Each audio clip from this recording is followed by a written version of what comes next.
E os irmãos que forem chegando, eles adentram a sala. Bem, vamos fazer uma oração, agradecendo ao Senhor por mais uma segunda-feira e pedindo a direção dele em nossas vidas. Senhor Deus maravilhoso, Santo Deus, grandioso é o Senhor, ó Pai. Mais uma vez, ó Deus, somos gratos ao Senhor por mais um dia de vitória, por mais uma semana, por mais, ó Pai, um dia de aula. Que o Teu Espírito Santo, ó Pai, que é o nosso consolador e nosso guia, nos dirija nessa noite, venha iluminar a vida de cada um, nos ajudando a extrair dessa apostila, ó Pai, o melhor para nossas vidas, para o nosso relevo espiritual. Que a Tua presença, ó Pai, seja conosco, e que essa matéria sirva para nos ajudar, ó Pai, a interpretar melhor a Tua palavra e aplicá-la da maneira mais correta. Que seja conosco, ó Pai, em nome de Jesus. Então, nós falamos a respeito de como usar o método sintético, que é esse método de estudar a Bíblia, e paramos na página de número 9.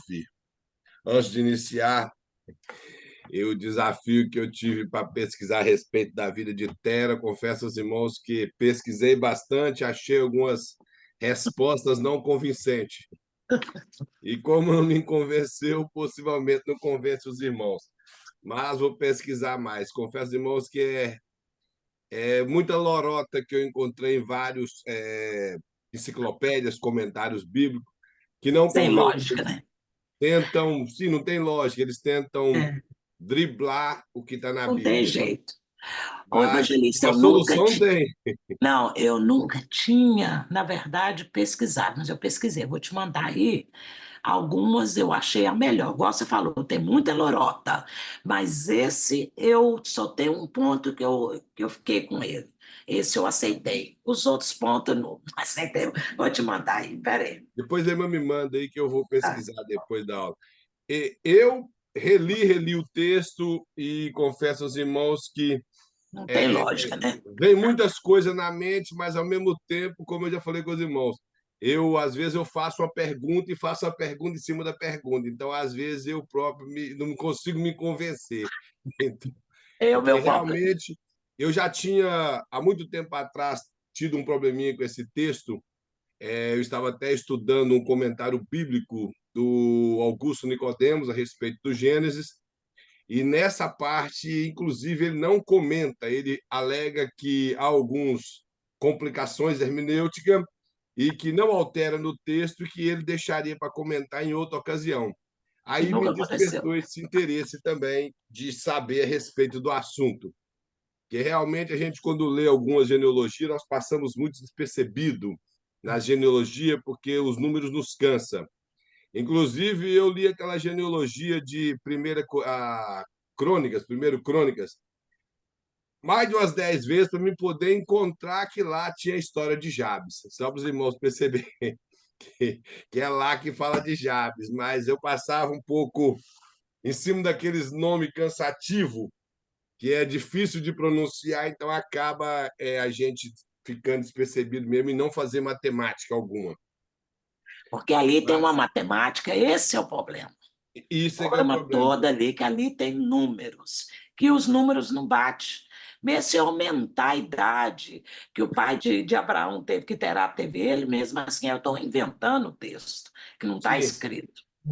Que alguns fazem porque essas suposições, né? o que a Bíblia descreve ali, que fica mais claro de entender no hebraico, é que até os 70 anos ele não teve filho algum.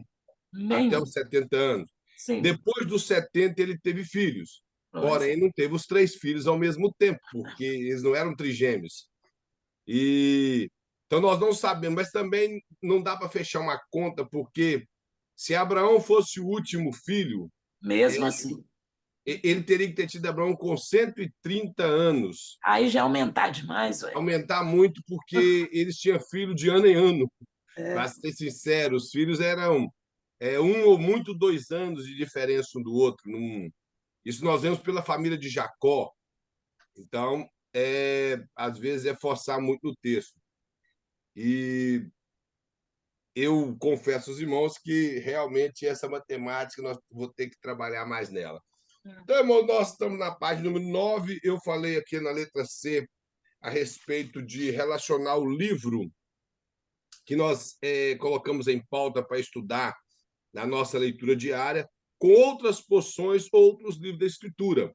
Existem alguns livros na Bíblia que nos ajudam a interpretar outros, principalmente o livro de Apocalipse, que é apresentado aqui.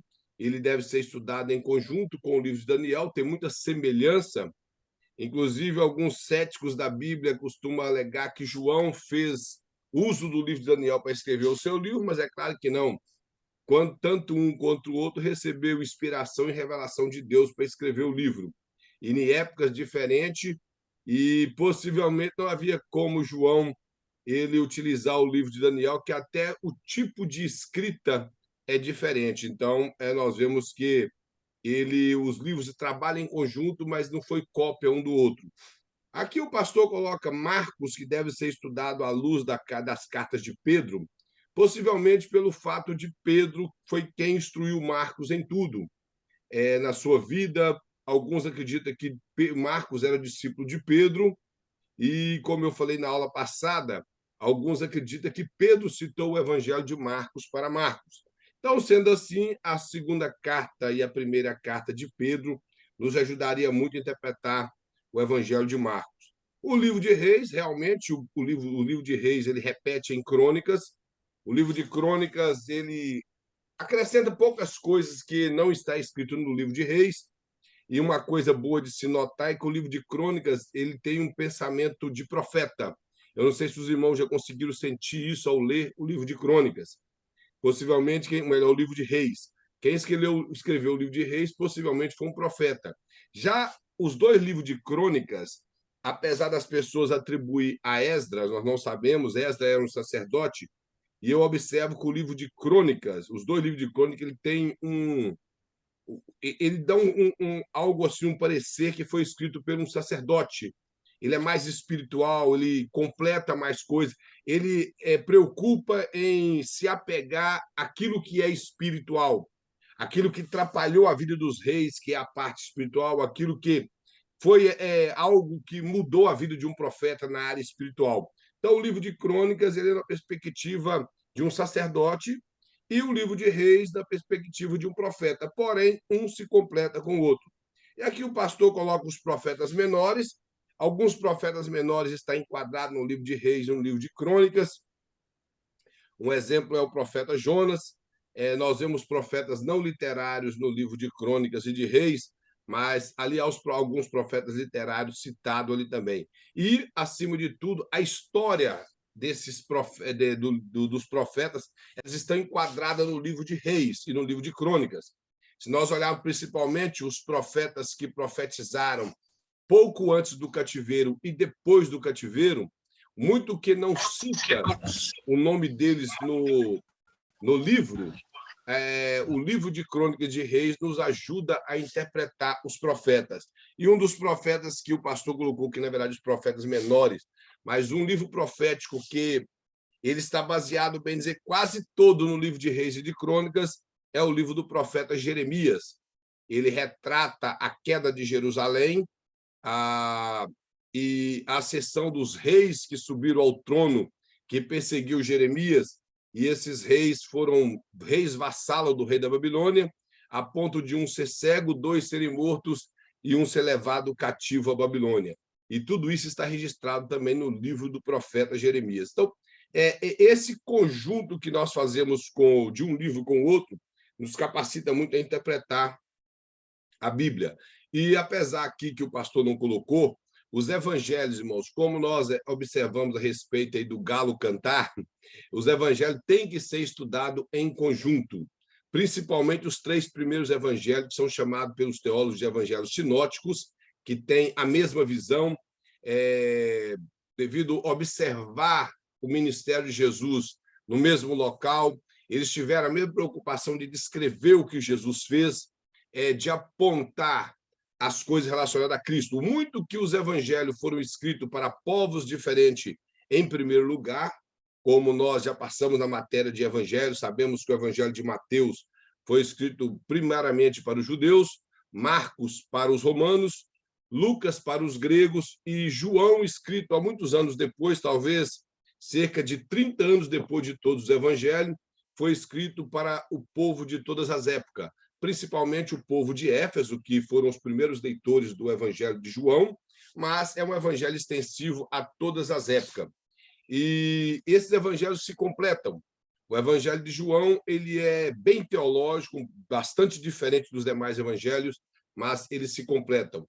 E lembrando que o tipo de linguagem também que é em cada evangelho é diferente. Eu não sei se os irmãos já repararam isso. O evangelho de Mateus, ele preocupa muito em falar do reino dos céus. O evangelho de Marcos e Lucas não chama reino dos céus, chama reino de Deus, por não ter sido escrito para os judeus. Como Mateus escreveu para os judeus, ele poupou o nome Deus no livro. E o evangelho de Lucas, eu não sei se os irmãos também já repararam, ele retrata a respeito de Cristo de uma forma histórica. Ele não tem aquela preocupação teológica como Mateus, de uma forma profética, nem tampouco em tratar dos milagres e da ação de Cristo como Lucas. Ele retrata lugares, quem estava no poder na época, quem era sacerdote, quem era sumo sacerdote, quem era governador. Ele preocupa com as cidades que Jesus passou. Então, ele retrata todo o seu evangelho de uma forma histórica. Porém, os evangelhos se completam. O que você vê, por exemplo, no evangelho de Marcos, de Lucas e de Mateus, a respeito daquele leproso que está no capítulo 8 de Mateus. Cada um dos evangelhos vai tratar aquele leproso de uma maneira que vai se completar. Uma coisa interessante é que a Bíblia fala que o leproso, no evangelho de Mateus, ele caiu de joelho diante de Cristo.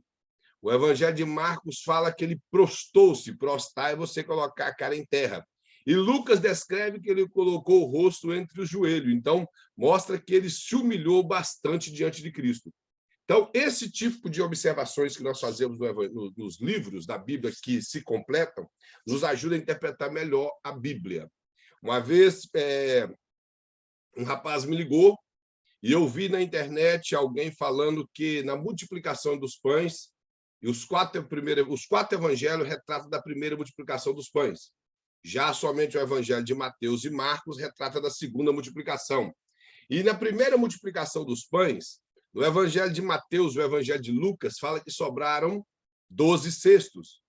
Mas eles não falam que sobrou peixe.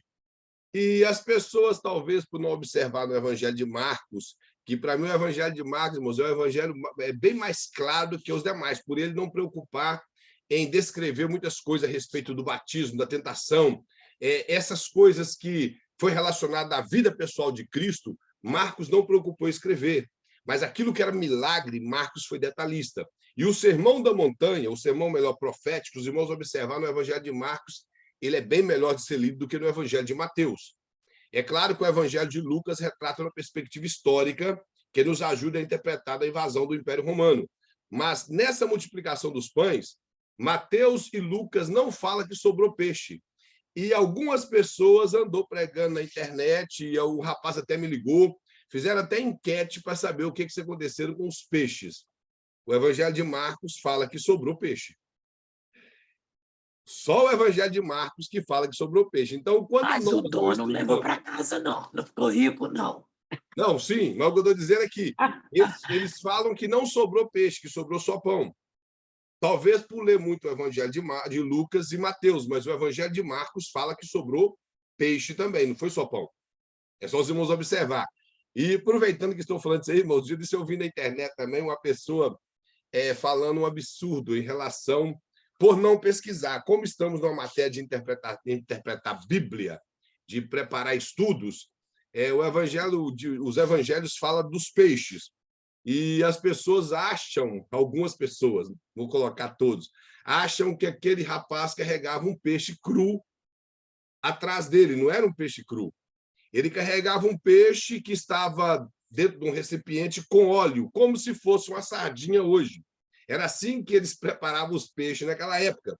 E principalmente esses peixes que eles pegavam para viagem. Então, aquele rapaz pegou ali 5 pães que a sua mãe lhe deu, por ele ser um jovem, pegou esses peixes, que nós não sabemos quantos, somente 5 pães e 2 peixes que sobrou no momento que Jesus multiplicou, mas os peixes não eram cru. que eu vi uma pessoa falando que ele multiplicou os peixes cru e as pessoas assaram o peixe depois. Não, o peixe foi multiplicado, um peixe como se fosse uma sardinha, envolta em óleo, azeite, o que não faltava em Israel na época era azeite. No azeite, então, o peixe já estava pronto para comer, talvez para fazer um sanduíche, um fish and chip, não sei. Eles precisavam de comer aquele peixe com o pão no momento. Então, se algum dia os irmãos quiser observar, vão ver, os evangelhos se completam. Às vezes, o que vai ser omitido em um é falado no outro, como nós dissemos a respeito de quantas vezes o galo cantou. Ele cantou 2 vezes, eu creio que os irmãos agora prestaram atenção nisso aí, que são coisas que passam despercebido de nós. Passa despercebido de nós. E os evangelhos devem ser estudados assim, em conjunto. Quando a pessoa for preparar um estudo ou pregar sobre uma passagem que ela repete no outro evangelho, nós não podemos ser preguiçosos. Devemos ir lá, pesquisar no outro evangelho se ela está igual ao primeiro ou se está acrescentando alguma coisa que nos ajudaria. Como eu falei com os irmãos, o evangelho de João, na multiplicação dos pães, ele, além de retratar quem foi que encontrou o rapaz com 2 peixes, ele retrata também que foi André que deu a solução, e uma coisa interessante que João fala, que os pães eram de cevado, e os demais evangelistas não falam. Aí eu vou deixar a critério dos irmãos, para os irmãos interpretar depois por que só que João quis questionar que o pão é de cevado. Que por que só ele colocou que o pão é de cevado. E qual a razão que ele teria que pôr? Se está na Bíblia, não tem uma razão, tem uma explicação por que ele disse que o pão é de cevado. Então, nós, observando isso, fazendo essa comparação com outros livros da Bíblia, nos ajuda a interpretar melhor. E tem coisas também, irmãos, que às vezes parece obscuro, algum tipo de frase, alguma palavra, ela pode estar obscura em um versículo, e quando você encontra em outro versículo, ela fica mais clara para que você interprete melhor a Bíblia. Aí, concluindo aqui na página número 9, o pastor ele dá o exemplo aqui do livro do profeta Malaquias. E ele mostra aqui um versículo que é muito conhecido de todo mundo. Como eu já falei, quando nós estudamos profetas menores no médio em teologia, que o livro do Malaquias ele é muito conhecido por esse versículo a respeito do dízimo. E o pastor até coloca aqui que nós ficamos satisfeitos tão facilmente com a mensagem do texto isolado. Exemplo, Malaquias 3:10. Que não há dúvida no valor de um único versículo, mas um livro inteiro da Bíblia nos causará um impacto maior ainda, se o lemos do princípio ao fim, tentando aprender sua mensagem como um todo. A verdade, irmão, não vou entrar no mérito, não, mas a verdade é que Malaquias 3:10 não é muito bem explicado nas igrejas, não. Ele é muito mal explicado nas igrejas, e você é verdadeiro, meus irmãos, ensinado com mentira. Alguns por não saber, outros por maldade mesmo. Sabe que Malaquias 3:10 não deveria ser aplicado daquela forma na igreja, e eles aplicam. Então, algumas pessoas ficam satisfeitas por não conhecer. E se conhecesse realmente Malaquias 3:10, eles iriam entender que Malaquias 3:10 não deveria ser aplicado daquela forma que se é aplicado na igreja. Por exemplo, Malaquias, na verdade, eles lê do versículo 8 até o 11, onde eles gostam daquela pergunta: roubará o homem a Deus, e todavia vós me roubais, e ainda perguntais em que te roubamos? Aí vem a resposta dos dízimos nas ofertas. E devido a esse versículo, as pessoas alegam que o não dizimista é ladrão, e vai daí por diante. Creio que os irmãos todos aqui já ouviram isso na sua igreja, ou em alguma outra igreja que você esteve, lá no Brasil. Ouvimos isso bastante, principalmente no início da nossa caminhada com Cristo. O que mais nós ouvíamos é a respeito de Malaquias 3:10 como uma imposição obrigatória para o cristão.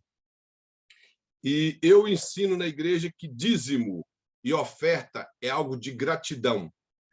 É algo que nós temos por gratidão por tudo que Cristo fez por nós, que ainda é pouco. E também por uma questão de consciência que nós temos que ter de saber que a igreja ela precisa de manutenção por nossas mãos. E quando eu digo a igreja precisa de manutenção das nossas mãos, é que nós que contribuímos para a igreja continuar desenvolvendo o seu papel como organização e como organismo. Só que a igreja desenvolve o seu papel no dízimo como organização muito bem, mas como organismo ela é muito falha. E uma vez um pastor pediu para dar um estudo bíblico sobre dízimo e eu perguntei: o senhor tem certeza que o senhor quer que eu fale sobre dízimo? Ele falou assim, eu falei, então vou sentar aqui que eu vou dar um resumo para o senhor do que eu penso a respeito do dízimo.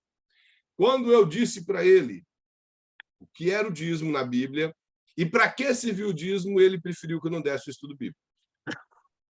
Porque eu disse para ele que dízimo, o muito que nós, irmãos, eu não estou aqui de forma alguma tirando esses méritos que deve ser feito.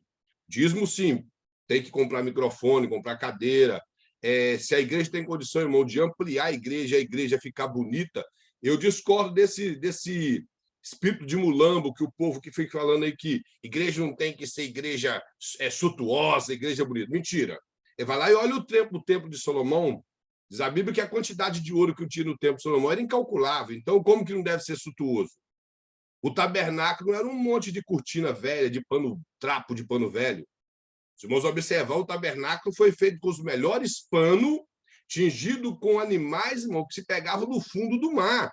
E uma das cobertas para escurecer o tabernáculo foi pele de golfinho, que é pele de texugo. Então, não era... E as costuras... Para os irmãos entenderem uma coisa, para se fazer o tabernáculo, alguém teve que ser cheio do Espírito Santo. Para construir uma tenda cheia de pano. Não é que é, irmão? Mas foram, né? Foram capacitados. Não, é o que eu estou dizendo. Então, né? as pessoas têm uma noção que o tabernáculo era uma barraca daquelas de pano velho, não era. Então, eu concordo que se a igreja tem condição de se organizar bem, ter melhor som, melhor cadeiras, dar um conforto melhor para os membros da igreja, maravilha. Mas a coisa primordial nas contribuições na igreja é cuidar de órfão, viúva e pessoas necessitadas. Então, muitos pastores não querem ouvir isso, porque para isso serve o dízimo. O dízimo ele serve para contribuição e ajudar pessoas necessitadas. Os irmãos podem pegar o Velho Testamento inteiro. Está escrito isso. O próprio Jesus repreendeu os fariseus em quê? Ele elogiou eles por dizimar até da menor semente que existia. Ele disse, olha, vocês dizimam do endo e do cominho. Então, ou seja, vocês tão bom no dízimo, mas vocês esquecem a misericórdia e a justiça. Aí ele fala, vocês devem fazer essas sem omitir aquelas. Então, eles deveriam ser bons dizimistas, contribuições, porém, de forma alguma, esquecer os necessitados e os pobres. Então, isso é o papel da igreja na questão do dízimo. E vou pular esse negócio do dízimo, porque tem que dar pano para manga. Teve um dia que na aula... Evangelista, mas olha, você vê, tudo, na verdade, foi Deus que dá, Deus que prospera. Quando o povo saiu do Egito, Deus deu eles condições de ter para que eles pudessem abençoar, para ser abençoados. Sim. Né? Então, quer dizer, Deus, primeiramente, o Senhor vai lá, pede seus vizinhos, e tudo que eles puderam trazer de bom do Egito, eles trouxeram. Deus já tinha em mente, Deus tinha o poder de fazer esse tabernáculo, ele fez tanta coisa linda, mas ele deu oportunidade para o povo de Deus a abençoar aquele que Deus já tinha abençoado eles. Isso, então... e o interessante é que Moisés teve que pedir para parar de ofertar. Agora, por quê? Havia uma sinceridade naquilo ali. Quando nós ensinamos, irmãos, a respeito do dízimo, com sinceridade, o povo contribui melhor. E o pastor falou comigo assim, que eu disse para ele que nós deveríamos mostrar ao povo que contribuição na igreja, seja dízimo, oferta, é gratidão. Irmãos, diante do Deus do céu, ele disse para mim assim, melhor não falar sobre isso, porque nós já ensinando que é obrigação, o povo não contribui. Imagina se nós falar que é... Mas é por isso que o povo não abençoa, entendeu? Aí foi o que eu disse. Eu fui e disse assim, não, eu creio que a verdade liberta o povo. Então, se eles são libertos pela verdade, eles abrem o coração melhor. Porque se não fosse assim, o que motivou Barnabé e outros abrir mão do que possuía e contribuir na igreja primitiva? Na igreja do primeiro século, é a convicção, primeiro, de salvação e de saber que aquilo seria útil na obra de Deus e por gratidão. O retrato que nós temos ali de Ananias e Safira não foi questão de gratidão deles, foi com o interesse de aparecer. Sim. Só que, se nós observarmos, o que Ananias e Safira contribuiu, não sabemos se eles... A Bíblia fala que eles reteram parte. Digamos que eles reteram a metade e deu outra metade, E ainda era foi muito, acima do né? dízimo.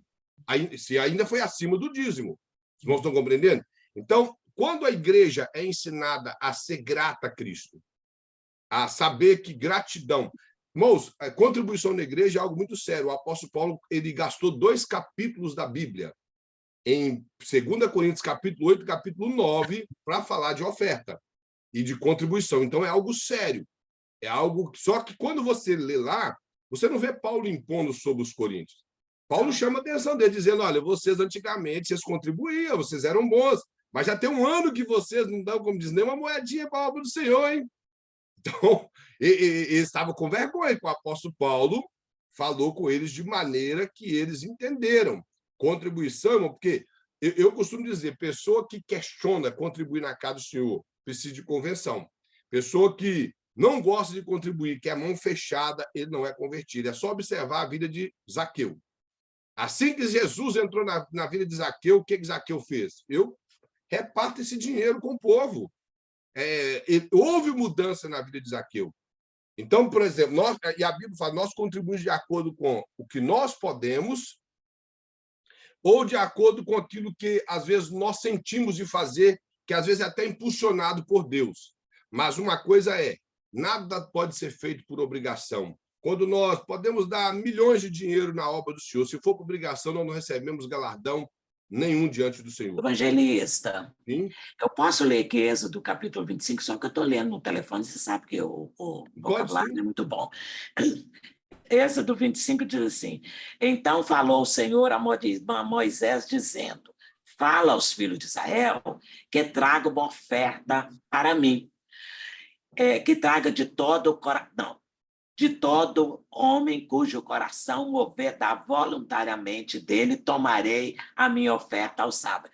Bom, eu não gosto muito dessa tradução, não, mas eu acho bonito que Deus manda, fala para Moisés que é para o povo trazer uma oferta para ele. Quer dizer, Deus é o centro E da outra sua coisa interessante que oferta. está no texto é que era voluntária, Voluntária. não E era lá, esse obrigada. capítulo que você falou de Coríntios também vem casalando do Voluntário. mesmo jeito. E agora o Entendeu? interessante, já que nós entramos nessa questão, quando eu disse que não ia falar porque que João ele falou que o pão era de cevado, João é o único evangelista que focou que o pão era feito de cevado.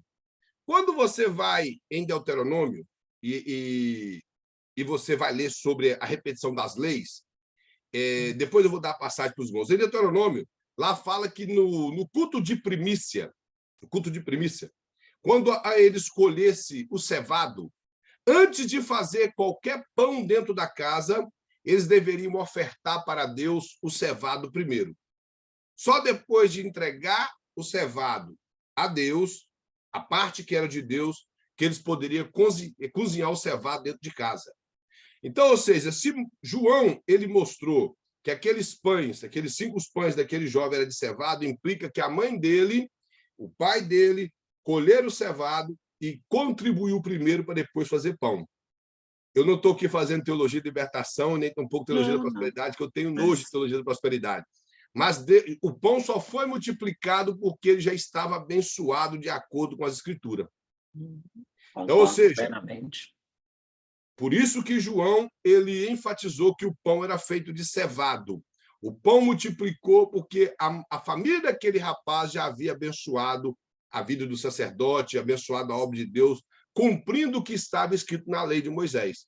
Então, nós, irmãos, contribuímos com o coração aberto. Nada por obrigação, nada feito por pressão. É por isso que ele ainda fala no capítulo 9 de 2 Coríntios que nada deve ser feito de forma por força, e sim de forma voluntária, com alegria. E aqui também é a mesma coisa, nesse texto, né? Ele diz que vai receber todo aquele que entregar com o coração voluntariamente. Quer dizer, a primeira noção de entrega, o alvo é Deus. Tudo aquilo que eu coloco no altar de Deus, eu não estou colocando para a igreja, não estou colocando para o pastor, não estou colocando para ninguém. Deus é o alvo da minha entrega. Entreguei um ato de agradecimento voluntariamente e pronto, né? Mas, infelizmente, isso aí é verdade, é uma É. pressão psicológica, uma mentirada.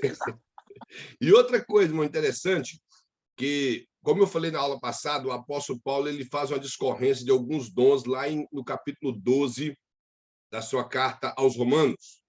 E ele faz a divisão de dons ministeriais, quando ele fala de profeta e apóstolo, dons espirituais, quando ele fala de profecia, língua, revelações, e ele fala de dons de serviço, quando ele fala de administração, de ministrar, de ensinar, mas tem uma parte ali que ele fala de socorrer.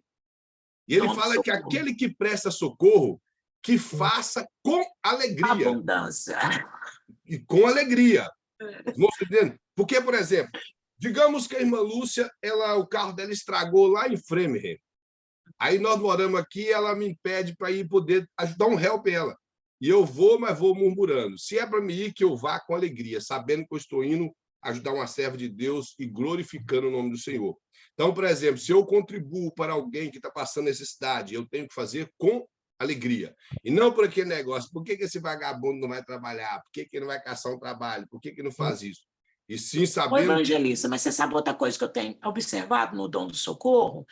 Tem muitas pessoas que você sabe que ele tem um dom de socorro. Tem uma necessidade, ele corre, ele se move, ele vai lá, ele ajuda. Só que muitos deles não têm o fruto do Espírito. O que acontece? Ele tem um dom, mas ele não Uhum. tem o fruto, né? Então, ele doa, mas se alguma coisa não aconteceu do jeito que ele queria, acabou. Ele É, falou: tá vendo? Eu dei isso, eu dei aquilo, eu fiz, eu aconteci, e agora aí ó, o que aconteceu? Quer dizer, não, todos os dons é necessário que a gente busque os frutos desses dons, é para verdade. que haja uma excelência na nossa vida. Porque Né? senão o que ele fez acaba, ele por não vigiar, igual a irmã falou, e não cultivar o fruto do Espírito, ele acaba jogando na cara da pessoa por alguma coisa depois que ocorre. Então, irmão, Uhum. Malaquias 3:10, dízimo é bíblico, sim, porém dízimo não é obrigação. Dízimo, se os irmãos observar, eu sempre quando ensino como dízimo é o seguinte, dízimo ele foi dado por Abraão, por Jacó antes da lei. Foi tão bom que foi incluso na lei. A lei de Moisés, ela pautava a respeito de 3 tipos de dízimos, que talvez eram anuais ou tinha dízimo que se devolvia de 3 em 3 anos. E os dízimos, eles eram alimentação, não era dinheiro, não era essas coisas, era alimento ou até animal. Então, o dízimo, por isso que o dízimo servia para cuidar de órfãos e viúvas, porque o sacerdote não comia tudo aquilo. Quando Salomão ele edificou um templo, foi criado no templo de Salomão um compartimento para reservar toda a alimentação que era entregue ali. O templo de Salomão foi destruído, o de Zorobabel foi reconstruído com o mesmo formato, bem inferior em questão das pedras preciosas, do que era o ouro e prata, porém, e menor, mas da mesma maneira, com os mesmos compartimentos, por isso que o Malaquias fala para trazer a casa do tesouro. O casa do tesouro seria aquele compartimento que tinha no templo de Zorobabel para reservar os alimentos.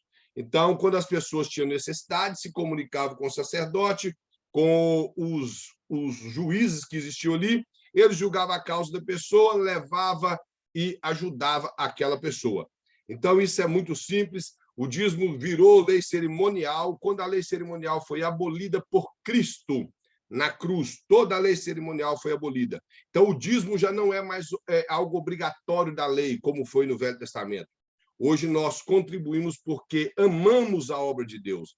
Contribuímos porque nós somos salvos. E por ser salvo, nós retribuímos com a nossa contribuição, com a nossa vida para Deus, que ainda é pouco. Esse é dízimo. Nada de que se não der dízimo vai para o inferno. Se você não der dízimo, você é ladrão. Se você não der dízimo, o devorador vai comer no seu prato. Devorador, irmãos, não é demônio. Devorador é gafanhoto.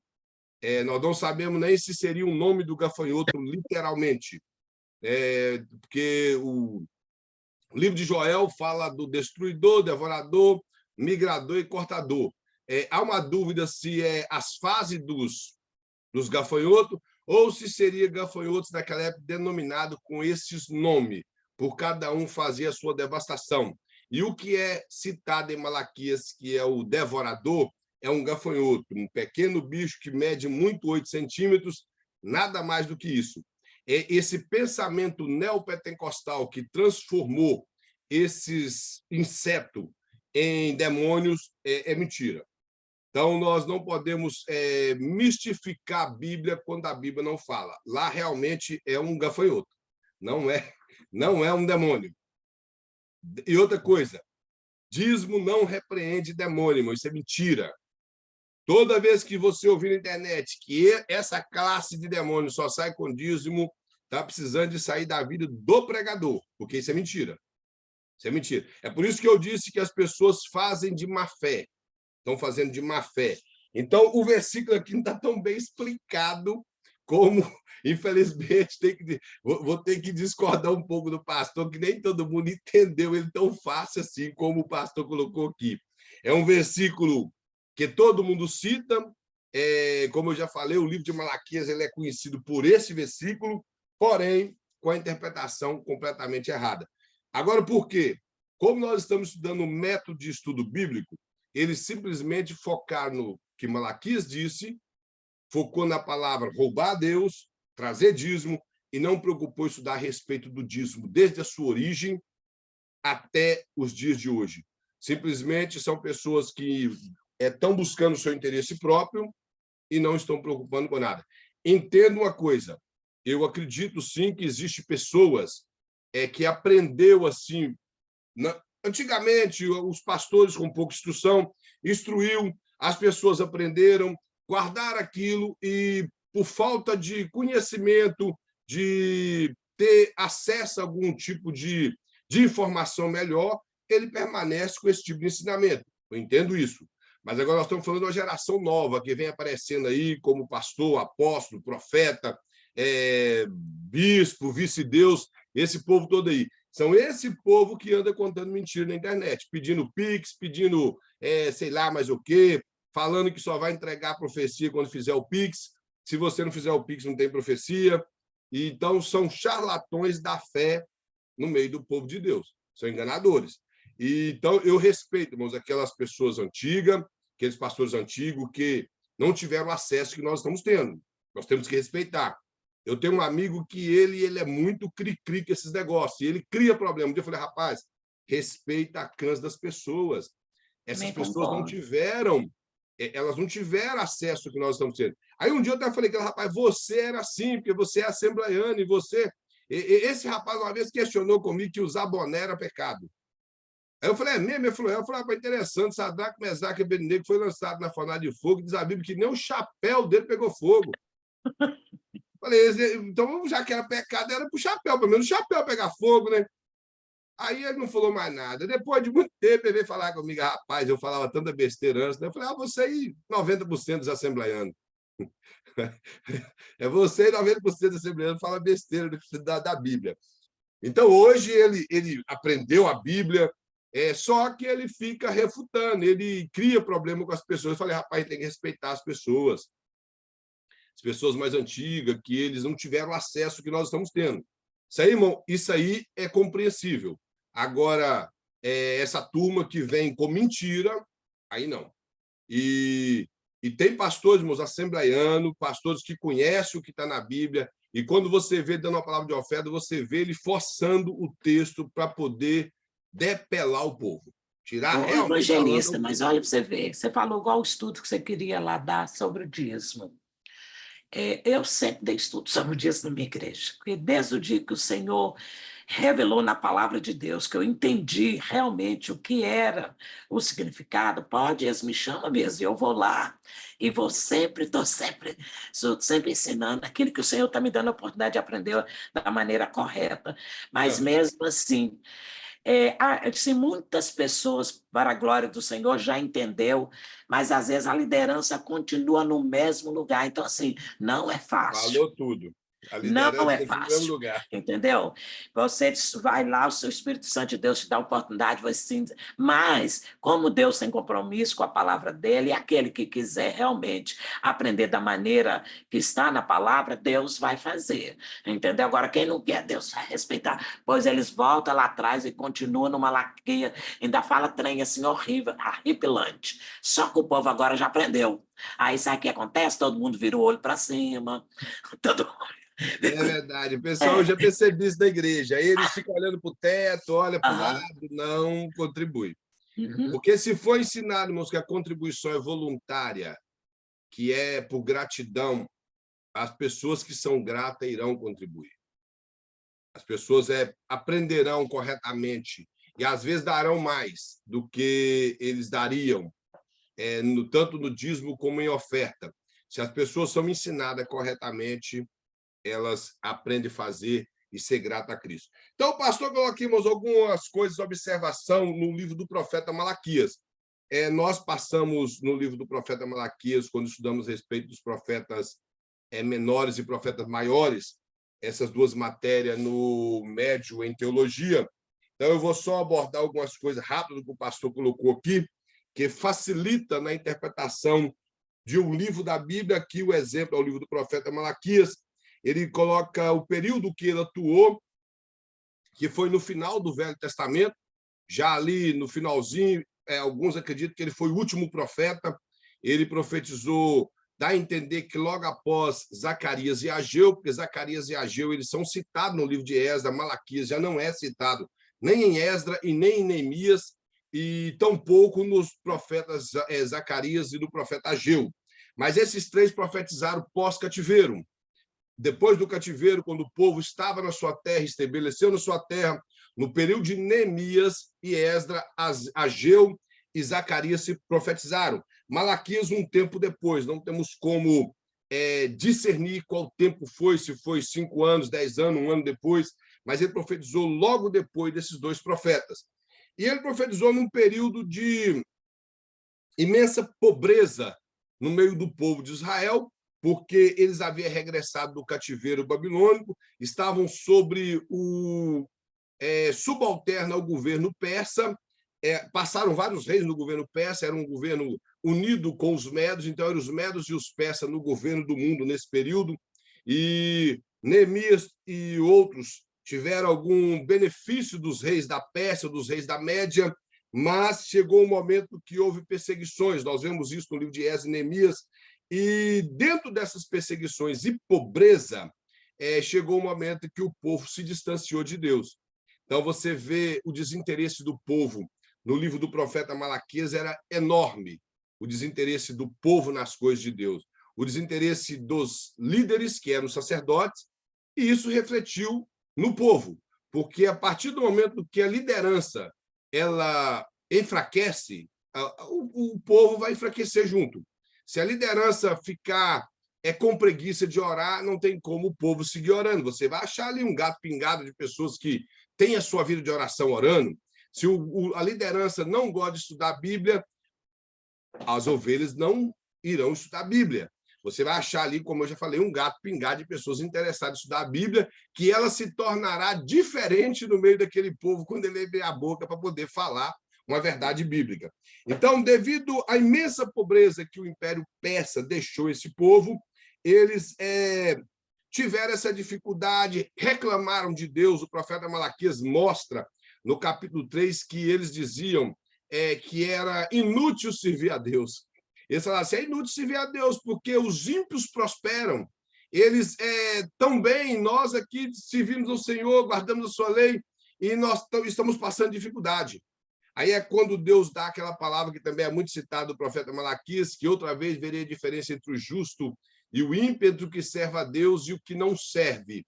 Isso mostrando, ainda fala que havia um memorial no céu, que era, não vou falar que nós podemos ter menção disso na nossa mente como um livro, mas é claro que Deus não precisa de um livro. Então havia um memorial que Deus não havia esquecido do povo dele. Esse período, Zorobabel, que era da tribo de Judá e da descendência de Davi, ele governava o povo nesse período, não como rei, porque ele estava subalterno ao rei da Pérsia, não existia reinado mais em Israel, eles perderam o reinado, mas Zorobabel, como era da linhagem de Davi, estava na frente como governador, talvez logo depois de Neemias, que Neemias também era da tribo de Judá e era governador, Esdra era da tribo de Levi e era da linhagem de Arão, era sacerdote, e Josué. Só que Josué era sumo sacerdote. E esse Josué é citado no livro de Zacarias. Ele é citado no livro de Zacarias. Só que o pastor coloca que possivelmente nesse período de Malaquias, tanto Zorobabel como Josué já haviam morrido. Por isso o povo havia se dispersado. E os sacerdotes que estavam ali abandonaram as suas famílias e casaram com algumas mulheres que era mistura que estava ali no meio do povo, porque eles voltaram para sua terra, ele havia alguns samaritanos e outros povos que existiam ali, eles abandonaram sua família, casaram com moabitas. Então, houve um sincretismo religioso, houve uma mistura que não era da vontade de Deus, e o povo esfriou na presença do Senhor. Aí ele mostra aqui que dia a dia o povo não experimentava nada de extraordinário. Então, não havia nada sobrenatural da parte de Deus no meio daquele povo. E a tendência sempre foi esfriando, esfriando, esfriando. E uma das coisas que, como nós já falamos do dízimo, eles reteram o dízimo é parte de culto. Dízimo naquela época era parte do culto. Por isso que Deus cobrou a respeito do dízimo, Deus cobrou a respeito do casamento, porque a liderança estava em falta com Deus, abandonando suas mulheres, repudiando as suas mulheres, que repudiar não é divorciar, repudiar é você colocar de canto e colocar outra mulher no lugar dela, que essa mulher não é livre para fazer nada, ela simplesmente ficava ali subalterna àquele marido, presa a um casamento que ele rejeitou. Então, por isso que Jesus ensina que se alguém repudiar a mulher, que também divorcie dela. E em Deuteronômio 24 também fala a respeito disso. Então, nesse período de Malaquias, eles repudiavam as mulheres, tratando elas de qualquer maneira. E o sacerdote estava como que estava tudo normal. E, em meio a isso, a frieza espiritual entrou, eles apresentavam qualquer coisa para Deus, apresentavam qualquer tipo de animal, animal manchado, animal com defeito físico, e a lei de Moisés falava que tinha que ser um cordeiro. Eu não sei se os irmãos conhecem a diferença do processo de cordeiro, carneiro e de ovelha. Os irmãos sabem a diferença disso, sim? Cordeiro é quando é novo, ovelha é a fêmea e o carneiro é o macho. Isso aí é muito claro, mas tem pessoas que às vezes têm a dificuldade nisso. Então tinha que apresentar um cordeiro sem mancha, branco, sem defeito, e ele estava apresentando de qualquer maneira.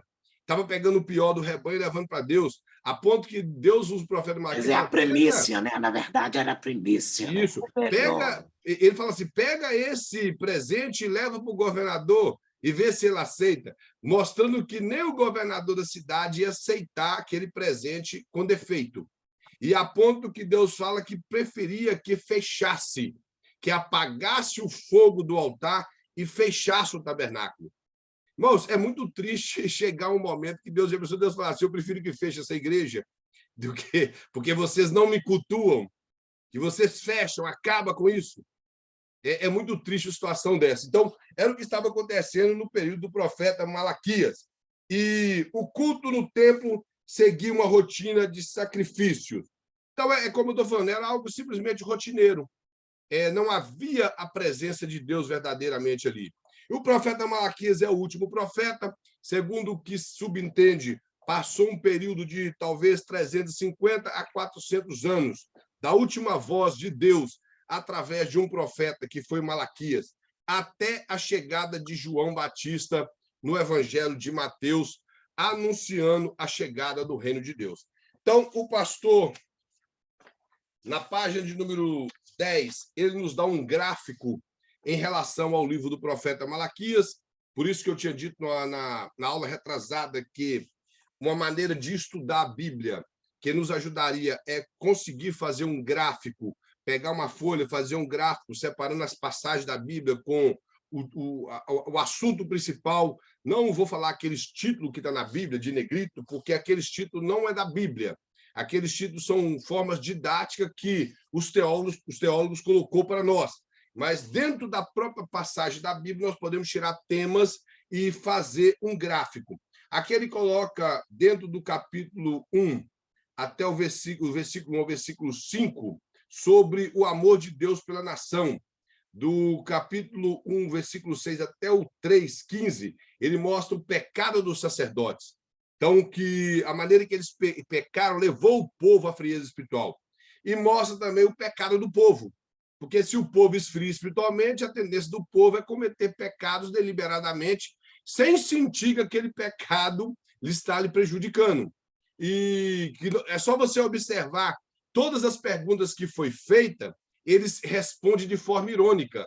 Tipo, roubarão uma Deus? Eles falam, em que estamos te roubando? E fala que Deus vai falar para nós, se eu sou pai e se eu sou Senhor, onde está a minha honra? E eles perguntam, em que estamos te desonrando? Então, são perguntas, parece que com ironia e com hipocrisia. E mostra o pecado do povo sem interesse, parece, de se converter, de se arrepender e mudar a situação da vida, de tanta frieza espiritual.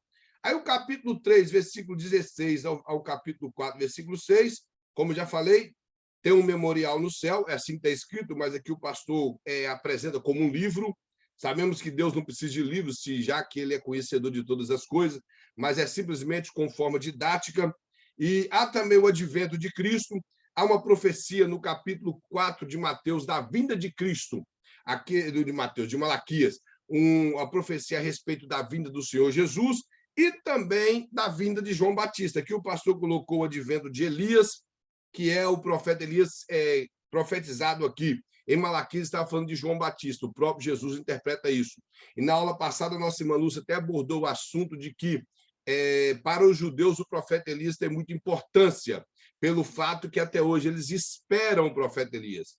Se os irmãos prestarem atenção no capítulo 17 de Mateus, quando Jesus vai no Monte da Transfiguração e os discípulos vê lá a presença de Elias e de Moisés, quando eles descem, eles perguntam assim, por que os fariseus dizem que é necessário que Elias venha primeiro? Aí Jesus vai e responde que Elias já veio. E o texto termina assim, Jesus estava falando a respeito de João Batista. Por que eles tinham essa esperança que, no pensamento dos fariseus, como eles alegavam ser muito estudiosos da Bíblia, que o Messias só manifestaria quando o profeta Elias regressasse à terra. Esse era o pensamento dos fariseus. E como a nossa irmã Lúcia falou na aula passada, até hoje, irmãos, os judeus eles mantêm a porta aberta na sexta-feira para que Elias chegue e entre na casa deles. E a chegada do profeta Elias, então, é o anúncio principal da chegada do Messias. Eles conseguiram interpretar Malaquias capítulo 4, versículo 1 corretamente, mas no versículo 4 eles não tiveram sabedoria para interpretar. Não, mas aonde tem Jesus, eles têm problema. O Isso. problema todo é que eles não entendem, eles interpretam muito bem.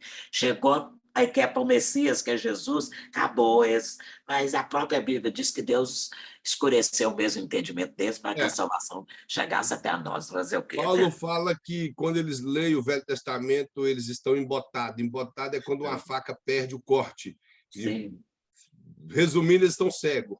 Quando eles sim. leem a Bíblia, eles não conseguem enxergar isso que Paulo revisou, todo o Velho Testamento enxergou. Então, esse gráfico aqui mostra isso, irmãos. É o amor de Deus pela nação, o pecado da liderança, o pecado do povo caminhando atrás da liderança, o amor de Deus deixando claro que havia um memorial, ou seja, Deus não esqueceu do povo, e esse advento da vinda de Cristo, que foi a vinda dele nessa terra pela primeira vez. E nós vemos que todo o Velho Testamento ainda faz menção da segunda vinda dele para levar o seu povo para a eternidade. Aqui tem mais alguma coisa a respeito do gráfico, que ele mostra alguns tópicos que você pode ver em passado, presente e futuro da nação de Israel nesse momento, ou, por que não dizer, do povo de Deus, e o local é o local em Jerusalém. O tempo, como eu já falei, pode ser entre 432 a 425 antes de Cristo, que o profeta Malaquias profetizou. Esse seria um gráfico do livro do profeta Malaquias. Eu já falei com os irmãos, sou encantado com o livro do profeta Malaquias por ele tratar de culto. E o muito que seja um culto veterotestamentário, mas a essência para nós hoje é a mesma. É a essência da verdadeira adoração a Deus, da entrega total para Deus, de apresentar o melhor para Deus. Então, tudo que está escrito no Velho Testamento, o apóstolo Paulo fala que foi escrito para o nosso ensino. Então, nada se perde. Tudo foi escrito para o nosso ensino. E o livro do profeta Malaquias deveria ser um exemplo que as pessoas deveriam pegar hoje. Esquecer o assunto do dízimo e aprender a cultuar, que aí o povo dizima com mais vontade. Se cultuar verdadeiramente, o povo realmente vai abrir o coração na contribuição quando aprender a cultuar de verdade. Aqui o pastor mostra sobre os métodos biográficos. É também outra maneira de estudar a Bíblia e aprender, observar o principal ou os principais personagens de um livro que você está estudando. Então, aqueles personagens principais do livro, seria bom você separá-lo e talvez fazer um estudo biográfico da vida de cada um deles.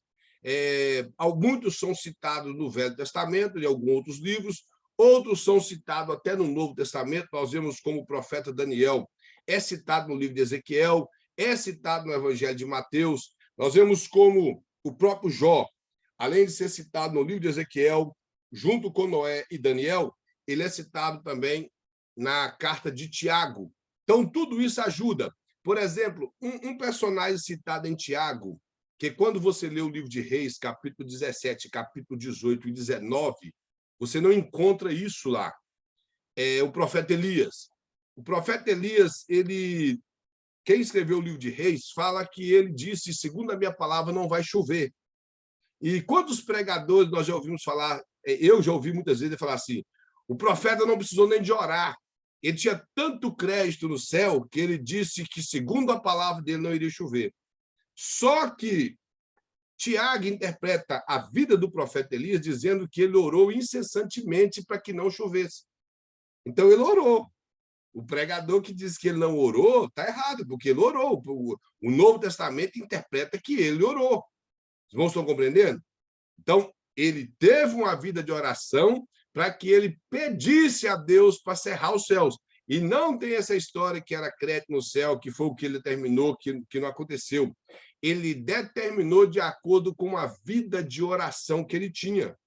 Foi aquilo que ele pediu a Deus para provar para o povo daquela época que quem dá chuva e quem tira chuva é Deus, e não era Baal.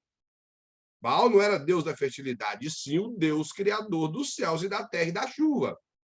Então, esse era o ponto principal. E Tiago interpreta que ele orou. Aqui, irmão, na definição, fala assim, é a aproximação de um livro para retratar sua personalidade e deduzir os princípios que regulam e governam a sua vida. É pegar, irmãos, a vida de um personagem bíblico e procurar estudar a fundo a respeito dele. E quando nós fazemos isso, nós tiramos ali estudos bíblicos bons, tiramos boas pregações a respeito da vida dos personagens bíblicos. E o interessante é que cada personagem bíblico tem uma peculiaridade da sua vida. O seu chamado é diferente. É só você observar a vida de Abraão, Isaac e Jacó. Foram 3 personagens da mesma família e com histórias completamente diferentes. História completamente diferente. A única coisa que se repete na vida de Abraão e de Isaac é a mentira que eles contam da sua esposa. Mas as demais coisas são diferentes. Você vê que Abraão era um camarada ativo, um camarada que ia atrás de guerra. Ele foi para tentar soltar o seu sobrinho Ló e desenvolveu um ministério extraordinário. Já Isaac era pacato, Isaac não preocupava, não queria saber de guerra, Isaac não brigava com ninguém. Diz a Bíblia que o rei Ameleque, os seus servos entupiram vários poços que Isaac cavou, e eles entupiam um, Isaac cavava outro. Eles entupiam aquele outro, Isaac cavava outro. Ele não queria problema com ninguém. Se era Abraão já partia para a guerra, como ele fez, indo lá contra 5 reis. Então, nós vemos que é vida diferente. A vida de Jacó é uma vida muito conturbada, mas um homem com uma história extraordinária. Quando se estuda a vida de Jacó, não tem como estudar Jacó e não ver a gente lá. É só estudar Jacó que nós observamos que parece que Jacó veio para representar todos os habitantes da terra, dos que já foram como os que estão até hoje. A vida dele é igual à nossa. Nós mentimos, nós fingimos, nós escondemos, nós colocamos roupa que não é nossa, é, queremos se dar bem na vida em tudo. Então, era a vida de Jacó.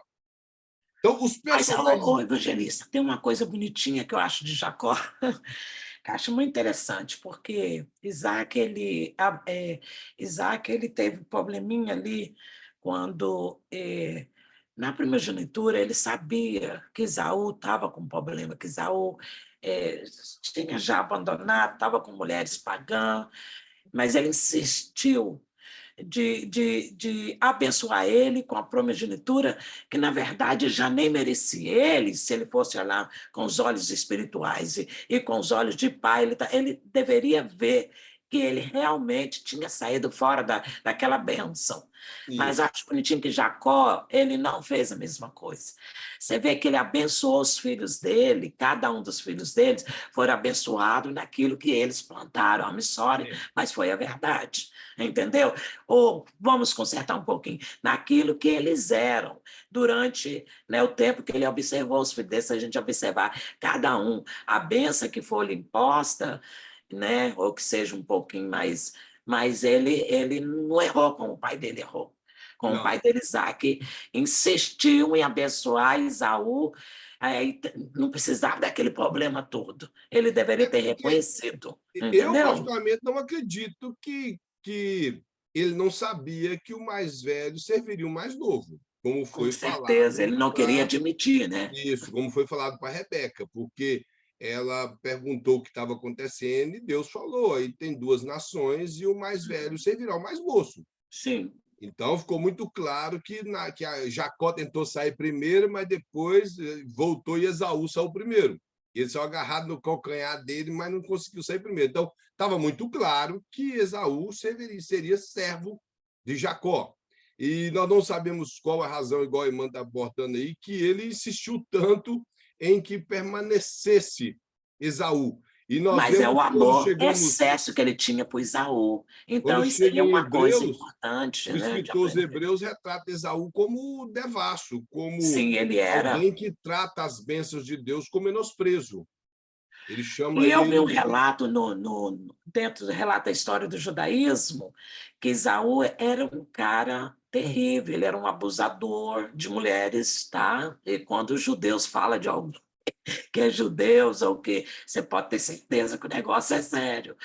Então, quer dizer, ele era um devasto em todos os sentidos, entendeu? Ele era um malfeitor, a verdade toda é essa. E o pai sabia, né? E na história, por exemplo, nós falamos de personagens, quando se estuda a história tanto de Isaac, de Jacó, como de Esaú, você vai ver os descendentes de Esaú que já se desfizeram, não existe mais nenhum descendente de Esaú no mundo. Eles se acabaram no ano 70 depois de Cristo, ali com o restante da família herodiana, do que era da descendente dos Asmodeu. Eles eram descendente de Esaú e morreram. Foram todos destruídos, então acabou, não tem mais. E os judeus permanecem. A descendência de Abraão através de Jacó permanece até hoje. Então, nós vemos que eles realmente se acabou, se perderam. Favoritismo também, isso que eu queria a palavra. Favoritismo, às vezes, isso pode ser aplicado em nossas vidas, porque a É, gente tem que aprender a amar, seja o irmão, ou seja o filho, mas a gente ser justo e entender o propósito de Deus para cada um. Você entendeu? Ele sabia que Esaú não poderia ter essa primogenitura, mas aquele favoritismo, aquela coisa que ele tinha com Esaú, né, fez ele errar, mas eu acho lindinho, porque Jacó não errou do mesmo jeito. Acho ali uma sabedoria de Deus muito isso é grande na verdade. vida É dele. porque a Bíblia Né? fala que Esaú gostava de. Isaac gostava de Esaú porque ele amava a caça e ele era caçador. E Pois como é. Jacó era homem pacato, homem de tenda, ele pensou: esse aí não vai dar em nada. Esse menino aí, Mas isso você sabe o que, é que eu ouvi não é falar sobre a guerreiro, vida não. de. Sabe o que, é que eu ouvi falar também dentro dos relatos do judaísmo? Jacó, ele estava sempre com a mãe dele ali aprendendo a palavra. Ele tinha aquela coisa, aquele temor de Deus. Ele estava sempre ajudando. Raquel, né? Raquel ou Rebeca? Rebeca, Rebeca. Ele estava Raquel era sempre a mulher dele. Ele estava sempre aí ajudando, estava com a mãe dele, nos ensinamentos da palavra de Deus, preocupada com as coisas espirituais. Então, essa é a diferença entre ele e Esaú. Esaú era vitória. Não era problema. O escritor aos É, Hebreus não tem dó dele, chama ele de profano. Uma é, pessoa profana é uma pessoa que trata o sagrado com desprezo. Foi o que sim. ele fez. Quando ele chama ele, ele fala: não seja como Esaú, que era devasso e profano, que vendeu a sua primogenitura por um prato de lentilha. Ou seja, ele não valorizava o sagrado. Então, aqui, irmão, E dentro da depois ele foi definição, chorar, né? Depois, depois quando teve chorou. uma benção dele, ele chorou. Pai, será que não tem uma benção? Você só tinha uma benção? Você não tem Nem o outra? resto, ele queria pelo menos o resto. Assim é que a vida de quem trata as coisas de Deus de qualquer maneira. Sim, sim. Então, ele mostra aqui, dentro dessa questão de definição dentro do livro que estamos estudando, olhar os princípios que regulamentam a vida desse personagem, coloca que, objetivamente, colocar em ordem os eventos da vida de um homem, como sua biografia, pegar desde o início ali a vida dele para saber a respeito da vida desse homem. Tem pessoas na Bíblia que não é falado nada deles. Então, ali cita o nome e fica por isso mesmo. Se os irmãos observarem as genealogias, sempre é colocado o nome das pessoas principais na frente. Aquelas pessoas principais sempre estão ali. Aquele que vai dar continuação falando a respeito dele. Eu até dei o exemplo da vida dos 3 filhos de Noé. Os 3 filhos de Noé é muito citado por Moisés, Sem e Cã. Jafé não é muito citado por Moisés, porque Jafé não entrou na história dos povos que prejudicaram Israel naquele período, mas sim a descendência de Cã, que é os filisteus, o povo de Nínive, que são os assírios. Esse povo sempre prejudicou o povo de Israel. Os egípcios, né? Então, sempre foram povos que perseguiu Israel. Por isso, Moisés faz muita menção de Cã e de Sem. E Jafé ficou no esquecimento depois do capítulo 11 do livro de Gênesis. Então, tem personagens na Bíblia que eles não falam muito. Como eu até falei que a respeito de Jabes, só fala dele em um lugar da Bíblia. Fala com muita precisão, mas apenas em um lugar que está no capítulo 4 do livro de 1 Crônicas.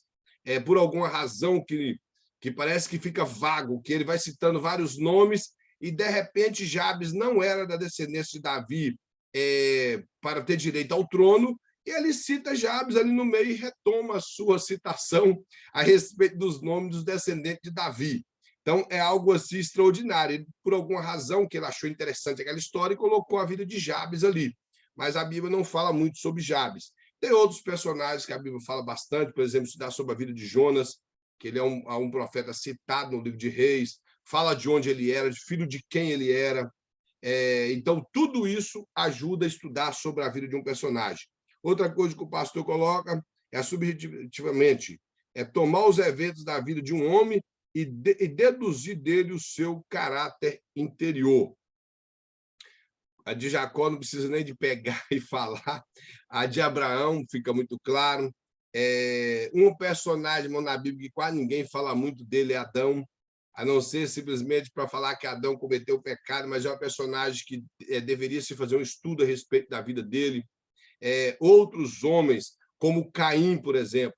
Se você observar a vida de Caim, dá para tirar um estudo ou uma mensagem extraordinária na vida de Caim. Caim é citado muito no Novo Testamento, tanto no Evangelho de João, como é citado na Carta aos Hebreus. Ele mostra com muita clareza como a vida de Caim desenvolveu no livro de Gênesis, no capítulo 4, a maneira que ele portou diante da ordem divina, o que ele rejeitou, o que ele fez, o desprezo dele pelas coisas de Deus e, acima de tudo, quando Deus diz para ele que ele seria errante, ele ainda quis tentar contradizer a ordem divina e tentou edificar uma cidade, teve um filho e pôs o nome da cidade do filho para falar: esse que Deus falou não vai se cumprir na minha vida. Mas se cumpriu. É claro que ele foi errante, tanto ele como toda a sua descendência, que eles foram desfeitos no dilúvio. Então, nós vemos que tomar e deduzir o caráter de um personagem bíblico, como um todo na Bíblia, não temos dificuldade. Aí aqui estão algumas coisas que o pastor coloca. Ele coloca a letra A: que tipo de homem foi ou é esta pessoa que nós estamos estudando? o que aconteceu para que chegasse a ser o que ele é, tipo, se ele foi bom, se ele foi ruim, como a vida de Jacó, por exemplo, o que aconteceu com ele, a vida de Zaqueu, o que aconteceu na vida dele para que ele chegasse a ser o que ser, essa mudança que houve na vida dele. Para quais foram os resultados de sua vida sendo esse tipo de homem? Teve homens na Bíblia que teve fim drásticos, como a vida de Saul, um homem que tinha de tudo para ter tido um reinado extraordinário, que outra coisa, irmãos, que nós temos que colocar em mente, Saul, ele era a projeção da mente da nação, mas ele foi escolhido por Deus. Ele não foi alguém que foi imposto ali no trono à força, não. A Bíblia deixa muito claro que ele foi escolhido por Deus, porém ele rejeitou a palavra de Deus e andou quebrando algumas leis de Deus, quebrando alguns juramentos feitos por homens de Deus, por isso ele veio a ter um ministério completamente frustrado. Mas Saul foi escolhido por Deus. Então, mostrar qual foram os resultados na vida dessa pessoa, por exemplo, na vida de Abraão. Abraão teve altos e baixos na vida dele. Deus chama ele, logo depois ele quer dar uma ajuda a Deus, ele percebe, talvez um pouco cansado, de quanto tempo demorou para se cumprir, porque foram 25 anos, desde o chamado até o nascimento de Isaac, e houve alguns momentos que ele desanimou, e momentos que Deus reafirmou aquela promessa na vida dele, até que tudo se cumpriu, como terminou a vida de Abraão, cheio de dias e bem-sucedido na presença do Senhor. Aí ele mostra qual a marca que deixou sobre a sociedade. Então, tipo assim, o que aquele personagem bíblico ele deixou naquela sociedade nos dias dele? Qual foi a marca que ele deixou ali? Por exemplo, qual foi o rastro que Caim deixou? Caim deixou uma descendência de assassinos. Se os irmãos observar, tudo o que Caim fez em matar o seu irmão, um dos seus descendentes, que era Lameque, ele se orgulhava de ter matado um jovem. Ele chegou a dizer que, já que Caim foi vingado 7 vezes, então ele utilizou a fala de Deus e disse: eu serei vingado 70 vezes 7, se alguém pôr a mão sobre mim. E zombando daquilo que Deus havia falado, porque ele se tornou como Caim. Assim, às vezes, acontece com a marca de alguém em uma cidade. Ele acaba deixando descendências igual ele, se é boa, vai trabalhar para o bem-estar da sociedade, se é descendência má, vai sempre trazer prejuízo para uma sociedade. Então, é o que o pastor coloca aqui quando nós estudamos a respeito de um personagem. Ele mostra sobre a importância do método biográfico. A primeira coisa, revela a fascinação dos caracteres bíblicos. Aí ele mostra o exemplo aqui de Abraão, se positivo ou negativo, como já falei, ele teve os seus pontos positivos e negativos, mas terminou com sucesso. Ele mostra aqui sobre traduz a verdade em termos de vida. E o exemplo que ele pega é do rei Manassés.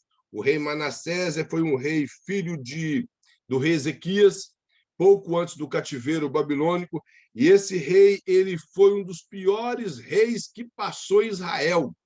No Israel, na verdade, ele foi o pior rei, que os 2 piores reis que passou no Reino Foi Norte... ele que sacrificou os filhos no Sim, fogo. sacrificou os filhos. A idolatria dele foi a maior. Tudo ele fez de maneira exacerbada. Porém, Deus enviou o Egito e prenderam ele. E lá no cativeiro, ele lembrou de Deus.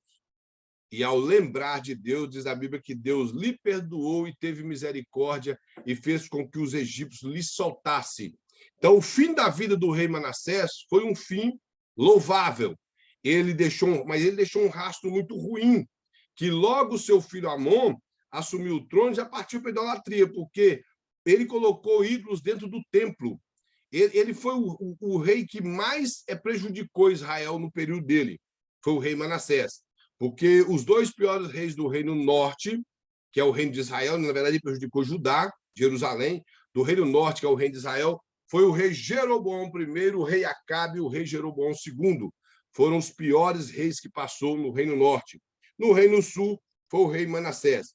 Aí ele mostra que o estudo da vida dos homens bíblicos nos deixa admirados e maravilhados, quando nós observamos a vida de homens, como já falei, Daniel, homens como Noé, homens que, mesmo que a Bíblia fala muito pouco dele, a Bíblia fala de Enoque, homens como o profeta Elias, como o profeta Eliseu, homens que foram verdadeiros no seu ministério. Então, mostra que isso nos deixa admirados, nos deixa maravilhados. Homem como Jefité, quando você pega o livro de Juízes, você vê Deus levantando juízes ali, você vê que os juízes também, muitos deles tiveram altos e baixos na vida, como Gideão, como Sansão, mas foram homens que marcaram a história do povo de Israel e deixou um legado ali no povo de Israel. Aí ele mostra, sem desculpa, que esses homens eles nos deixou algo que nós não precisamos ficar criando desculpa para fazer as coisas de Deus, como eu coloco que não, e com esperança. Como eu já falei, essa passagem aqui de Tiago cita o profeta Elias, ou melhor, cita Jó nessa passagem, mostrando, ele está relacionando isso sobre a esperança do povo de Deus, e ele cita a respeito de Jó nessa passagem aqui. Então, esses personagens dão esperança. Ele nos capacita a não ficar inventando desculpas para as coisas de Deus, e algo que nos admira.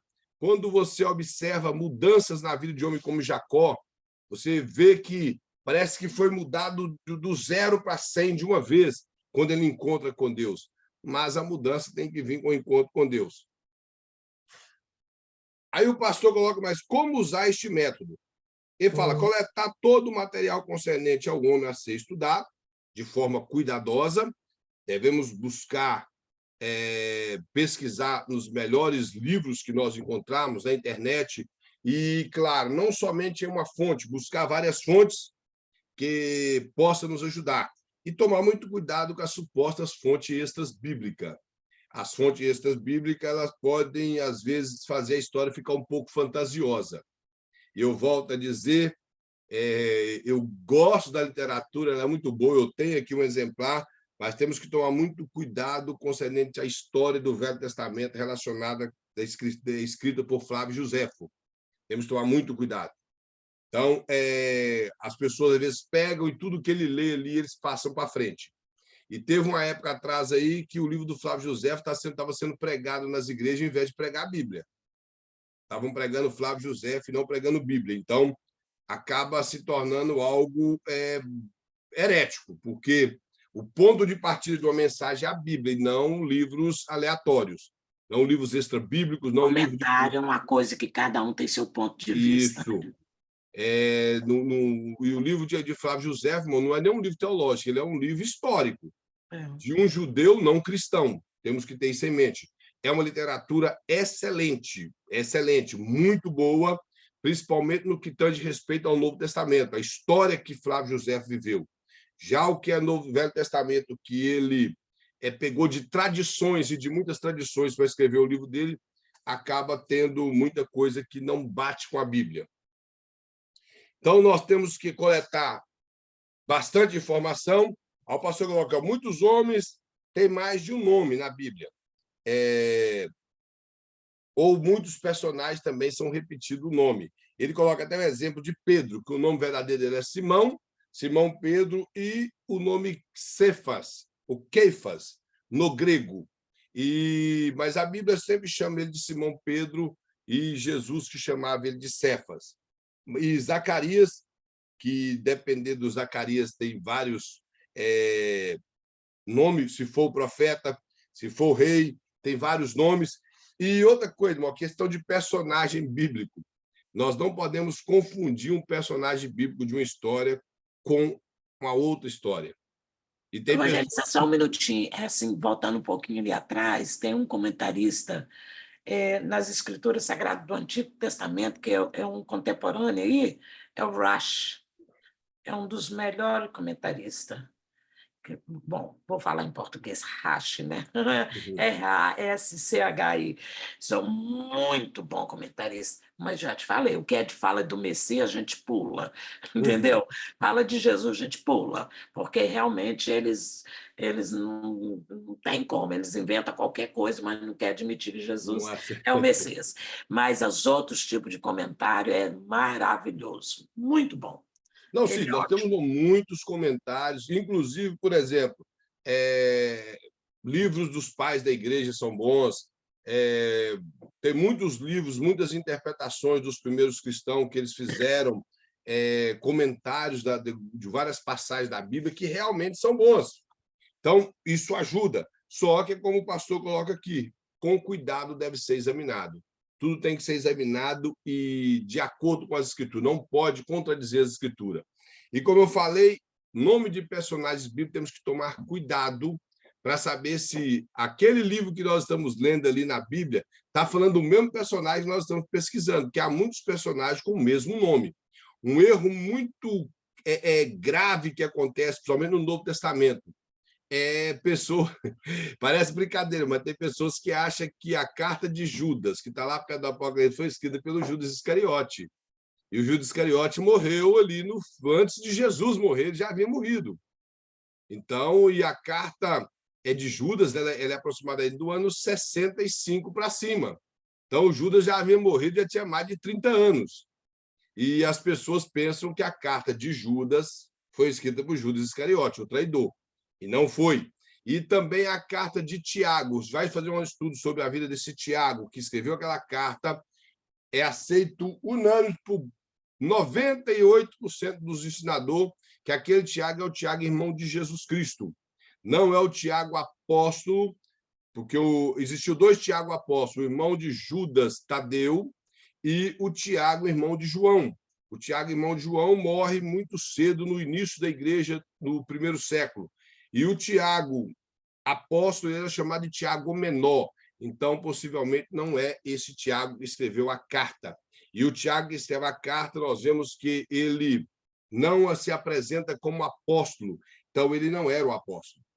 Ele é o Tiago, irmão de Jesus. Então, as pessoas têm que tomar muito cuidado na hora de fazer um estudo sobre os personagens e colher as informações, seja da Bíblia ou de fontes extra-bíblicas. E é bom também vários comentários, né? Pelo menos você não fica Vários agarrado com um comentários, sim. comentário só. Vários comentários. Não importa se é calvinista, se é arminiano, vários tem comentários. judaico. O que eu tenho aqui em casa um comentário judaico no Novo Testamento que ele me ajuda bastante.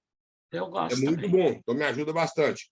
Aí ele fala, observar, como eu já falei, que tem mais de uma personagem com o nome, mesmo nome, como eu já falei, que está até o exemplo de Judas. Tem o Judas Iscariote, tem Judas, irmão de Jesus, tem o Judas Tadeu, tem vários Judas. José é o que mais tem na Bíblia. Muitos Josés tem na Bíblia. O próprio nome Jesus, irmãos, tem um outro Jesus na Bíblia. Não sei se os irmãos já viram. Está lá em Colossenses. Na saudação de Paulo, Paulo manda saudar Jesus, o justo. Era algum crente com o nome de Jesus que tinha na igreja de Colosso. Então, nós temos que tomar cuidado. E eu já vi pessoas citar esse Jesus, o justo, como sendo ele aplicando que aquele que Jesus era justo porque estava escrito em Colossenses. E nós sabemos que Jesus era justo, mas aquele lá deixa claro que ele era conhecido, como não existia sobrenomes, ele era conhecido por talvez alguma característica de ser justo, ele era conhecido como Jesus o Justo. Então, temos que tomar cuidado com as personagens para não confundir uma com a outra. Ele coloca tentar organizar a vida da pessoa, claramente definindo as unidades. Cronologicamente, por exemplo, observar a vida de Moisés desde o seu nascimento e um estudo da crise, antes e depois, observar como Pedro, a vida de Pedro, pegar os detalhes da vida de Pedro, como ele agia antes do Pentecoste, como ele passou a agir depois do Pentecoste, a vida de Moisés, desde o seu nascimento, o período que ele ficou com sua mãe Joquebede, a tribo que Moisés pertencia, que era a tribo de Levi, ele era da família de Arão, e irmão de Arão, e o seu pai chamava Rão. Então, são coisas que ajudam. E lembrando uma coisa, irmão, Moisés, ele não foi posto dentro de um cesto no rio Nilo. Os irmãos sabiam disso? E Moisés não foi posto dentro do rio Nilo. Aqueles filmes que mostram o cestinho descendo para a água abaixo, aquelas bíblias ilustradas de criança, que tem ali um cestinho com um menino dentro e jacaré tentando comer e tanta coisa, isso não está na Bíblia. É só você ler o texto atentamente, está escrito assim, que a mãe de Moisés colocou ele em um cesto betumado e ela colocou entre os juncos, na margem do rio. Entre o junco, não estava dentro do rio, ele estava no meio do mato, ali na terra seca, e não dentro do rio, com jacaré tentando comer ele e tantas outras coisas. É só ler o texto que está muito claro lá. E as pessoas leram o texto, acreditaram que ele foi posto no rio, isso acabou virando uma verdade, mas na Bíblia não está escrito assim. A Bíblia fala que ele estava entre os juncos. Então, o cesto dele não estava movendo para lado nenhum. Estava parado no mesmo lugar que a mãe dele colocou. Os irmãos já leram isso na Bíblia? Já leram, irmãos? Assim com a mão quem já leu. Ou os irmãos acreditam que ele desceu por rio abaixo, o jacaré, no tanto tipo de bicho que queria comer Moisés. Não queria. Por isso que eu falo, nós temos que observar bem aquilo que estamos lendo. O que não entendemos, vamos reler. Determinar as lições e os princípios a serem derivados da vida daquela pessoa e do trabalho dela. Então, ou seja, tirar lições, irmãos, aplicações para a nossa vida, daquilo que nós aprendemos com esse personagem que nós estudamos. E o exemplo está aqui de Jacó, que não adianta enganar. Que a vida de Jacó, como eu já falei, ela reflete a vida de todos nós. Desde da sua vida que ele traçou para enganar até o momento do seu encontro com Deus no Val de Jaboque. Realmente, ele é um exemplo para todos nós. Outra coisa que o pastor colocou aqui são as sugestões para pregação em série. Pregação em série, irmãos, é aquelas pregações que nós queremos fazer na nossa igreja. De repente, você vai ministrar na sua igreja um estudo bíblico, ou seja, uma pregação todos os domingos a respeito de personagens da Bíblia. Aí o pastor dá o exemplo aqui do Novo Testamento. Você pode falar de Pedro, de Judas, de João, de André e outros. É claro que tem muitos personagens do Novo Testamento, nós não sabemos como terminou a vida deles, mas nós temos algumas informações de muitos outros personagens bíblicos. Ele mostra homens comuns, como José de Arimateia, que era alguém que fazia parte do grupo farisaico, além disso, fazia parte do Sinédrio, e se observa pelo ele ter cedido uma sepultura para Cristo, e cumprindo a profecia de Isaías, que fala que morreu entre pobres, mas foi sepultado entre os ricos, subentende que José de Arimateia era alguém bem abastado financeiramente. Então, as informações também de José de Arimateia não são muitas, mas dá para dar aplicações extraordinárias no seio da igreja a respeito da vida dele. Ele coloca aqui Hebreus 11, que é essa galeria dos heróis da fé, como nós assim conhecemos. Dá para tirar mensagens magníficas dali também, falar de cada personagem ali da Bíblia, que todos os personagens que estão citados ali na galeria dos heróis da fé ou da fama, como o pastor coloca aqui, são personagens que está na Bíblia e fala muito deles. Então, são homens que marcaram. Sobre a história dos reis de Israel, seja aqui tanto o Reino Norte como o Reino Sul, então dá para tirar também, irmão, sobre a vida dos reis. Os reinos do Reino do Norte, por exemplo, passou 18 reis, todos eles reis ímpios. Do Reino do Sul, passou 19 reis e boa parte deles ímpios e outros não. Alguns começaram bem, terminou mal, outros tiveram seu ministério do início ao fim muito bem. Então, nós vemos que isso traz também um despertar na igreja, enriquece a igreja. Ele coloca que, como a nossa irmã Lúcia até deu o exemplo dos filhos de Jacó, falar sobre os filhos de Jacó, mas nem sempre lembrando daquela história que os filhos de Jacó tinham inveja de José e só fica nessa história. Lembrar do que cada um deles fizeram, como o próprio Rubens, Simeão e Levi, a vida que Simeão e Levi levou, por isso que a irmã Lúcia até pautou que o assunto a respeito das bênçãos que Jacó distribuiu sobre os filhos deles, nós vamos ver que ele tirou a primogenitura de Rubem, porque Rubem se deitou com uma de suas mulheres. Ele tinha 4 mulheres, ele deitou com uma delas. Então, ele tirou a primogenitura de Rubem e deu-lhe uma bênção merecida, como a nossa irmã Lúcia falou. Simeão e Levi, por ter sido traidores e covardes em matar Siquém, após eles, de forma traiçoeira, eles convidaram eles a se circuncidar, e no período de circuncisão, que todos Eles eram estavam arraso. com dor tremenda no período da noite, eles foram lá e mataram todos os homens. E colocou o pai deles ainda numa situação Colocou difícil. o pai dele num problemão. O pai dele quebrou uma palavra e ainda o pai dele falou: as nações, a vizinha vai ouvir falar e vai nos exterminar, porque eles eram um clã pequeno. Naquele período ainda eles eram pequenos. E os irmãos mais velhos eram adultos, mas ali tinha criança ali ainda, como o próprio José, Benjamim e outros, que eram ainda criança. E eles não tiveram problema nenhum com isso. Então, nós vemos que José se elevou a ser o primogênito de Jacó, ocupando o lugar de Rubem, e Judá é quem ocupou o papel de liderança, como sendo de onde viria o Messias. Então, nós vemos o E juiz. ele foi, né? Porque ele que falou com os irmãos Isso. dele, não vão matar ele, não. Ele Entendeu? ocupou o papel da liderança e de onde também viria o Messias, né? E o rei, É, o sim. melhor rei que já existiu em Israel. E nós vemos o livro de Juízes, que é um livro magnífico, o livro de Juízes, um período de 400 anos, onde o povo recebia de Deus e logo após a morte daquele juiz, eles abandonavam a Deus. Então, a vida de cada juiz. Para mim, o juiz que mais me chama a atenção na Bíblia é Jefté. Ele era fruto de um relacionamento de pecado e, por ser o filho mais velho, logo após a esposa de do seu pai, que me fugiu aqui, Gileade, ela tem mais filhos, eles rejeitam ele, e depois aquele povo precisou de que ele viesse governar sobre Israel. E ele governou bem sobre Israel, livrou o povo de Israel do jugo dos inimigos e fez com que a nação de Israel se prosperasse.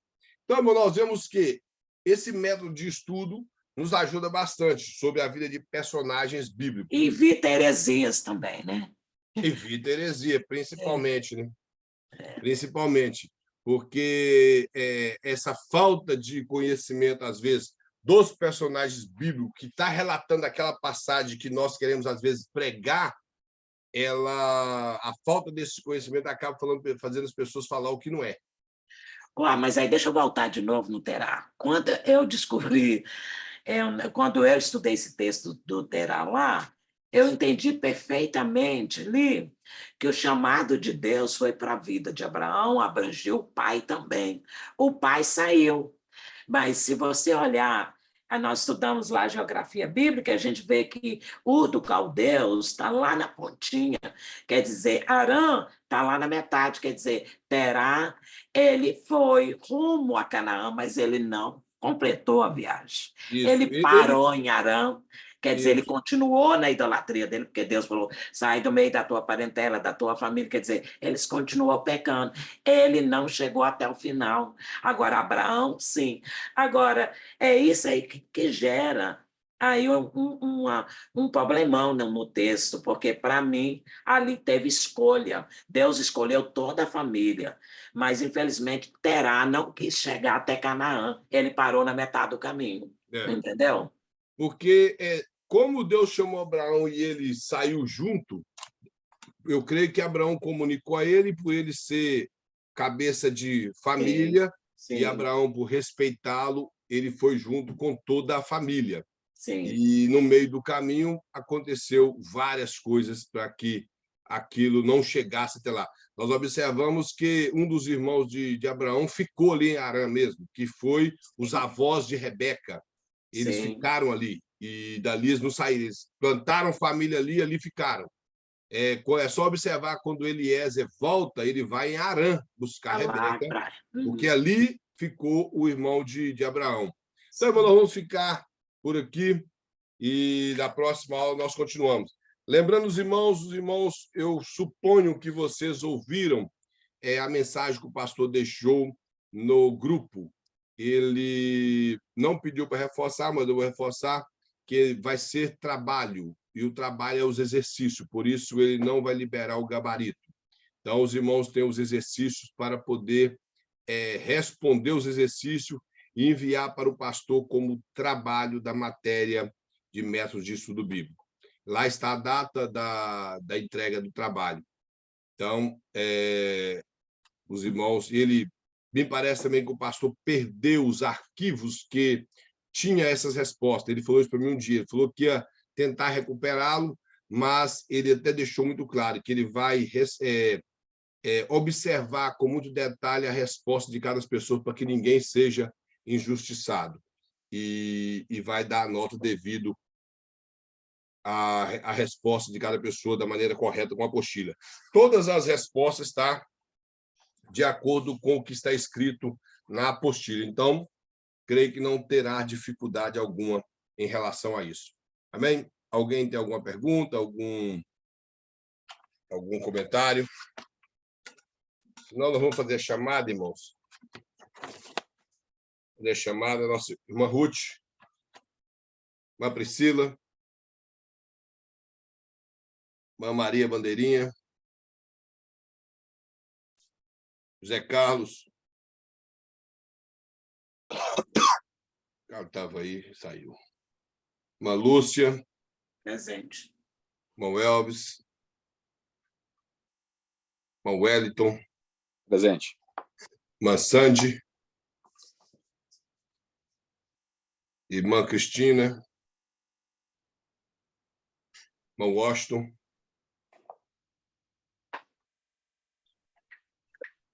Irmã Jeane. Presente. Irmã Fabiane. Presente. Bem.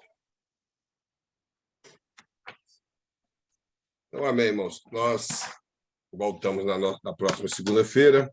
E os irmãos que não ouviram a mensagem, ouve lá e observe direitinho a data que o pastor marcou a entrega do trabalho.